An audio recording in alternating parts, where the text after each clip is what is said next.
Company law के student हो और सैलोमन वर्सेस सैलोमन केस के बारे में नहीं जानते, तो आइए देर किस बात की, अभी जान लेते हैं। मिस्टर सैलोमन नाम का एक व्यक्ति था जिसका शू मैन्युफैक्चरिंग का बिजनेस था।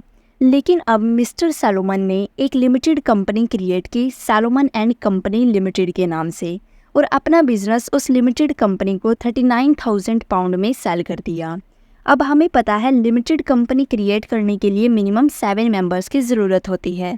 तो इस लिमिटेड कंपनी में जो मेंबर्स थे वो एक सैलोमन खुद था, उसकी वाइफ, उनकी एक डॉटर और उनके 4 सन्स।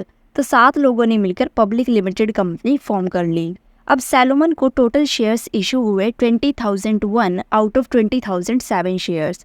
बाकी के 6 शेयर्स वाइफ और चिल्ड्रंस को इशू कर दिए गए। अब सैलोमन शेयर होल्डर तो बन गया इस कंपनी में, साथ में उसने डिबेंचर भी परचेज कर लिए और एक सिक्योर्ड क्रेडिटर भी बन गया। कुछ साल बाद कंपनी फाइनेंशियल डिफ़िकल्टी में आ जाती है और अपना डेट पे नहीं कर पाती, जिसकी वजह से कंपनी का लिक्विडेशन हो जाता है। अब जो अनसिक्योर्ड क्रेडिटर्स थे कंपनी के, उनका ये कहना था कि सैलोमन पर्सनली लायबल होगा कंपनी के डेट के लिए, क्योंकि कंपनी के 20,007 शेयर में से 20,001 शेयर सैलोमन होल्ड करता है। मतलब कंपनी सैलोमन के कंप्लीट कंट्रोल में है। तो यहाँ पर कंपनी की कोई सेपरेट लीगल एंटिटी नहीं है, इसे सैलोमन लायबल होगा कंपनी के डेट के लिए। क्रेडिटर्स का साथ में ये भी कहना था कि मिस्टर सैलोमन ने ये कंपनी फॉर्म की है सिर्फ पर्सनल लाइबिलिटी से बचने के लिए, जबकि जैसा वो पहले के बिजनेस में कंट्रोल होल्ड करते थे वही सेम कंट्रोल वो इस कंपनी में भी होल्ड करते हैं। लेकिन कोर्ट ने क्रेडिटर्स के आर्ग्यूमेंट्स को रिजेक्ट कर दिया और ये कहा कि Salomon and company limited legally incorporate हुई है, और जब एक बार कंपनी इनकॉर्पोरेट हो जाती है तो उसके शेयर होल्डर से अलग एक सेपरेट लीगल एंटिटी क्रिएट हो जाती है।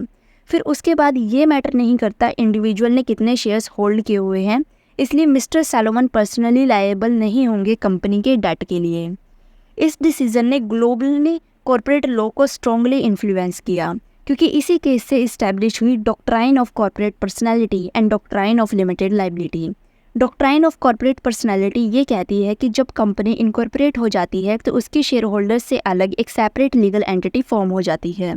और डॉक्ट्राइन ऑफ लिमिटेड लाइबिलिटी ये कहती है कि शेयर होल्डर्स की लाइबिलिटी लिमिटेड रहेगी सिर्फ उतने तक जितनी उन्होंने इन्वेस्टमेंट की है कंपनी में।